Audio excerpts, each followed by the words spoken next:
تو وہ حضرت عائشہ رضی اللہ تعالیٰ عنہما سبحان اللہ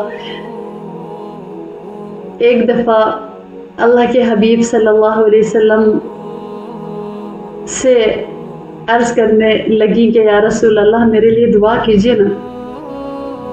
تو ان کو طلب تھی. تو رسول کریم صلی اللہ علیہ وسلم نے فرمایا کہ اللہ تعالیٰ عائشہ کے تمام گناہوں کو معاف فرما.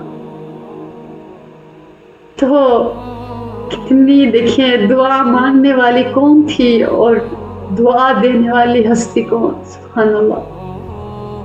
تو اللہ کے حبیب صلی اللہ علیہ وسلم اتنی ان کے قربت کا رشتہ, اتنی قربت کا تعلق, حضرت عائشہ عرض کرتی ہیں کہ یا رسول اللہ میرے لیے دعا فرمائیے نا.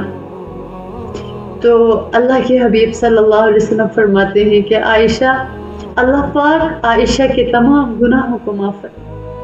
تو حضرت عائشہ رضی اللہ تعالیٰ عنہما کو اتنی خوشی ہوتی ہے اس بات سے, اتنی خوشی ہوتی ہے کہ آپ اللہ کے حبیب صلی اللہ علیہ وسلم کی مبارک گود میں اپنا سر رکھ لیتی ہیں خوشی کی وجہ سے. تو اللہ کے حبیب صلی اللہ علیہ وسلم پوچھتے کہ عائشہ کیا ہو گیا ہے؟ تو عرض کرتی ہے یا رسول اللہ آپ نے اتنی بڑی دعا میرے لیے فرمائی ہے کہ میں خوشی کی وجہ سے یہ حرکت کر رہی ہوں. تو اللہ کے محبوب کو دیکھیے, اصل جو ایک نقطے کی بات ہے کہ میں اور آپ ان کی امت کی بیٹیاں ہیں,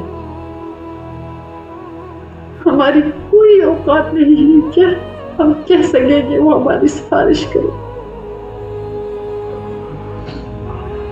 ہم سر کے بالوں سے لے کے پاؤں کے ناخنوں تک عیب ہی عیب,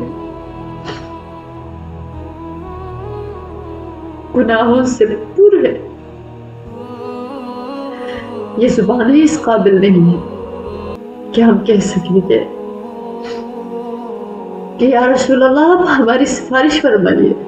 لیکن ان کو اپنی امت سے کس قدر پیار کہ اللہ کے حبیب صلی اللہ علیہ وسلم نے فرمایا کہ عائشہ یہ دعا جو میں نے تمہیں دی نا, یہ میں روز اپنی امت کے لیے مانگتا ہوں.